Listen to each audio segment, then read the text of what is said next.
Now, if you're a small business, getting to know your customers is fairly easy, but as a firm gets bigger, it becomes more and more difficult. But knowing your customers helps firms build loyalty, make better products, and ultimately, of course, the intention is to sell more.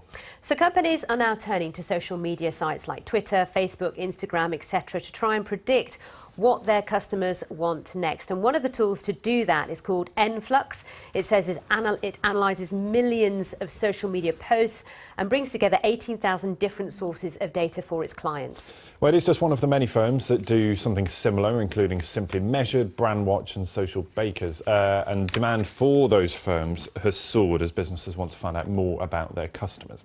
Well, joining us now is Avery Booker, who's the Chief Executive of Enflux. Good morning. Morning. So just tell us a bit about the background here, because this company, which you've started, has been running for a few years. Right. Prior to that, you were working in the luxury goods market. Just talk us through how this all materialised. Sure. So one thing that I saw as a consultant in the luxury business was that most of the companies in the world were spending millions and really didn't know the full effects of what they were doing. You know, they kind of were using gut instinct, they were using a little bit of data here and there, but they didn't really know what was going to be the next trend that they should jump on. They were trying to shape it themselves. But, you know, really not knowing the next thing to come will just always keep you one step behind, essentially. So I started the company to really not just use retrospective data and say what already happened, but to actually take this data and in real time shape the predictions and say, this is what we expect is going to happen in 3 months or 6 months. And so it really built from there. And what your predictions provide for your clients, and quite a few of them are in the luxury goods market because of your background, it's not just information about what somebody might buy next, i.e. the next handbag.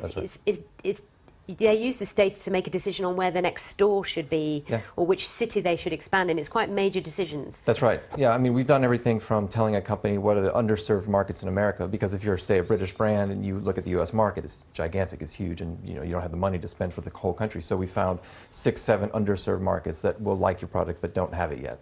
You know, we've done store openings. You know, where should the next store be? Where should the next event be? So we can get down to the very local level or the national level. Where does this data come from? We talk about social media. Is it just as simple as saying that person says they want to buy a bag in Paris, therefore that's a great place to open a store? That's a good place to start if they only did that. But really what we do is more on the inference side. So we take all this context that somebody puts out in the world, and it's all public data. So we take all this information, we kind of put it in this data engine that we built, and then from there we can infer that this person lives in Paris and wants to go shopping in London. How do you sort of make the distinction between what is maybe wishful thinking? Because we know that social media is always about presenting a better version of ourselves. So maybe I have lots of money and I would like to buy lots of handbags in Paris. Yeah. That's not the reality sometimes. How do you make that distinction? Well, I mean, it's not always perfect. So, you know, we try to do what we can to kind of see what matters to the consumer, and then from there the brands can then put it out into the world. You know, I think, you know, ultimately it's the brand's job to make that sale. You know, we just give them the information to shape their marketing. And are you going to move into the area of artificial intelligence as well, in terms of data provision, or are you already working in that area? Yeah, we're already working in that area. So AI and machine learning is a big piece of what we do. I mean, we need a lot of that because we are pulling in this real-time data. We need to really make sense of these patterns, and we can't do that without AI.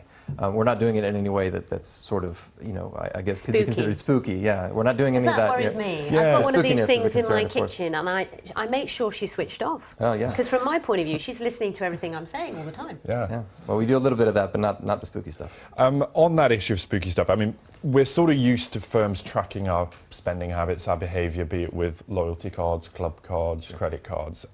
Where does the next 10 years take us? I mean, that relationship has changed significantly over the last decade. I imagine there's huge changes on the way. Yeah, I mean, I think, you know, the companies are going to know much more about us in 10 years than they do today.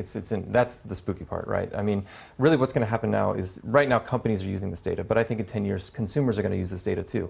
You know, if they want to get in shape, they're going to be using a lot more kind of big data to figure out where should I go, what should I do.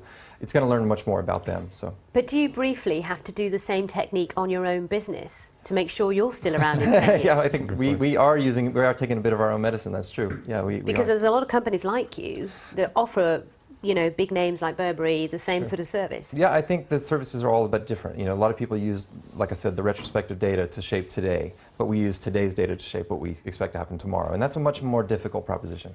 All right, Avery, thanks for coming in. Thank you. Really appreciate it. Thank you very much. Thanks Your very much. shortest job?